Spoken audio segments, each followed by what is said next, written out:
Јагнешкото стигна до 600, а прасечкото месо до 500 денари за килограм и овие цени новогодишните празници ги направи убедливо најскапи досега.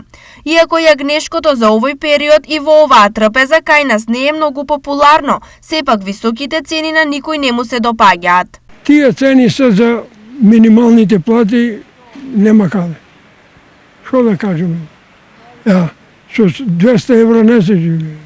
Да ти кажам, Чедо, поскапувањето е многу големо, а за нас пензионерите со ниски примања, со 12.000 не можеш да обстанеш. Супер е, добро е, така нека иде само.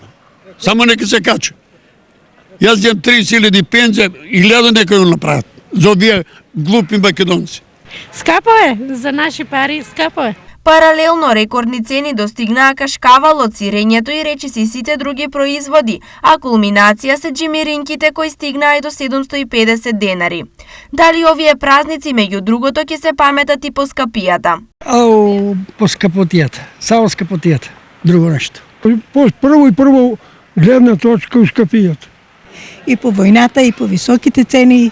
Овие цени новогодишните и божикните празници ниту во домашни услови не можат да се замислат без 100 до 200 евра, што до синдикатот повторно е голем аларм за подигање на платите. Ние веќе подолг период предупредуваме нападот на стандардот на работникот и бараме доследно да се почитува законот за минимална плата, што значи сите останати плати да се усогласат со порастот на минималната и да се исплати К15 за сите вработени. Велат од ССМ.